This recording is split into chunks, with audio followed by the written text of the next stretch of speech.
Of course, we need to recognize and fix our problems. But sometimes I think that we are so busy searching for what's wrong that we forget to see everything that's right. How many of you have now at all been listening to what I've said so far? Quite a few, that's good. And how many have just been staring at the button in my jacket and thought things like, for heaven's sake, what's wrong with this woman? Can't she even put on her clothes properly when she's going to stand here and talk in front of all these people?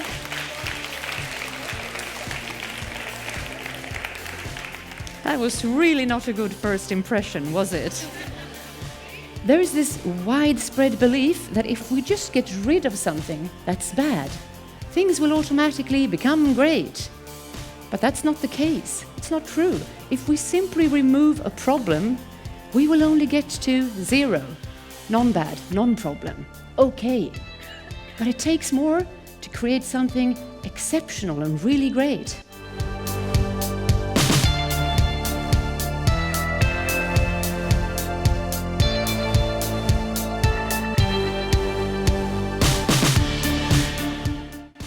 While problem-based methods focus on what we don't want, what we want to get rid of, strengths-based methods focus on what we want to achieve. What do we want more of? So they flip the problem into a positive goal. If we don't want the problem, what do we want instead? Have you ever dwelled on a failure? Pondered over why you did what you did and why you got the results you got, and perhaps been hard on yourself? Oh, I'm such an idiot.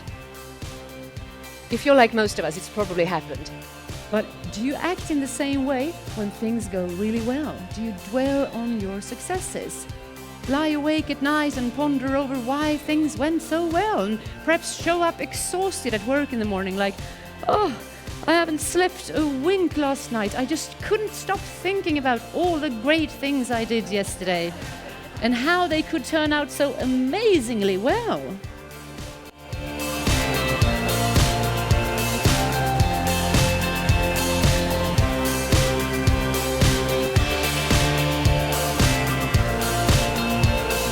I would like to ask you to take just a few seconds and think of something that you want to develop in yourself.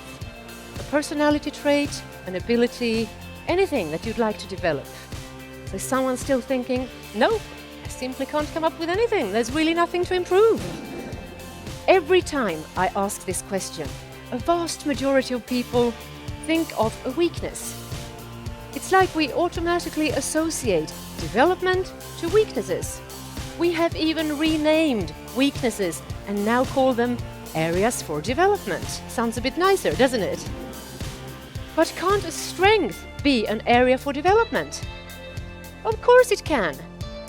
If you put all your effort into your weaknesses and fixing your weaknesses, you will never be more than average.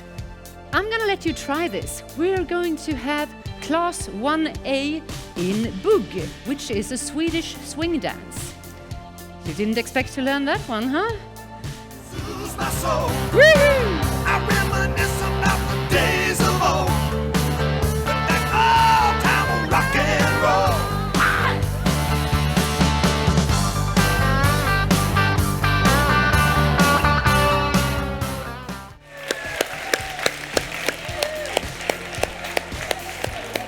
Wow.